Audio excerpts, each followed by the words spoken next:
Hello everyone, কেমন আছো সবাই? আশা করছি অনেক ভালো আছো তোমরা। আমিও অনেক ভালো আছি। তো আজকের ভিডিওটি এখান থেকে শুরু করছি। এখন বিকালে আমি একটু মাঠে গিয়েছিলাম, আর এখানে এসে দেখি রামধনু উঠেছে। তো সেটাই আমি এখান থেকে শুরু করছি। কত সুন্দর দেখো রামধনুটা, আমার তো সত্যি বলতে খুবই ভালো লাগছিলো। আর তারপরে সত্যি সেই লেভেলের বৃষ্টি, পুরো একটা রাউন্ড করে এদিক থেকে ওদিক। প্রথমে আমি এক সাইডে দেখতে পাই, তারপরে দেখি দুদিকে রাউন্ড শেপ করে উঠেছে। তো যাই হোক, ভিডিওটা শুরু করছি, তোমরা ভিডিওটি শেষ পর্যন্ত দেখো। সন্ধেবেলা আমি বাড়িতে এসে দেখি আমার বোন দুটো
দেখো কত সুন্দরভাবে কালারটা এসছে, কত সুন্দর লাল লাল করে ভেজেছি আমি।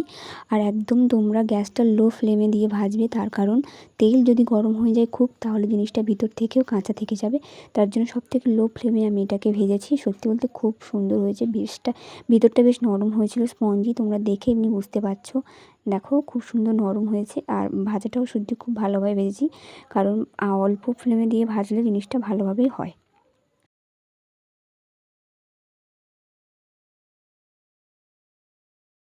তো আমার পিঠা মানে তালের বড়া কমপ্লিট হয়ে গেছে। দেখতে পাচ্ছ কত সুন্দর কালার এসেছে, লাল ব্রাউন কালারের, মানে খুব সুন্দর দেখতে। চলো একটা খাওয়া খেয়ে দেখি কতটা সুন্দর। হ্যাঁ বাবা, আমি বানিয়েছি, ভালো হবে। এই দেখো কতটা নরম হয়েছে। আরও এটা ঠান্ডা হয়ে গেলে একটা টেস্ট করে দেখা যাক।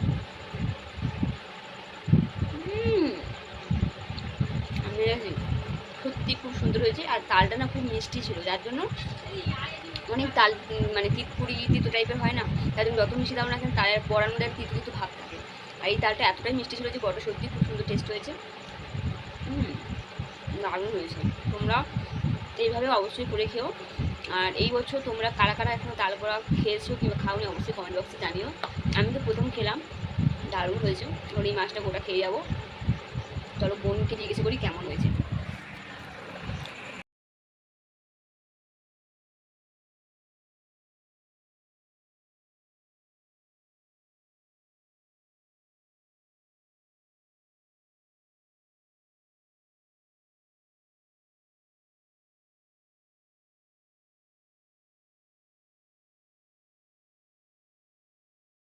এসছি। আর এখানে তো দেখো বন্ধুরা, ভিডিওটি চার কেমন লাগলো ওই অবশ্যই মেঘের জানিও। ফাঁক দিয়ে ভালো লাগলে ওই একটা সূর্য লাইক করে দিও, অন্ধকারে কমেন্ট করে দিও, আর চ্যানেলটি সাবস্ক্রাইব করে পাশে থেকো। দেখা হচ্ছে পরের কোনো ভিডিওতে। তো ততক্ষণ সবাই ভালো থেকো। Tata, bye bye.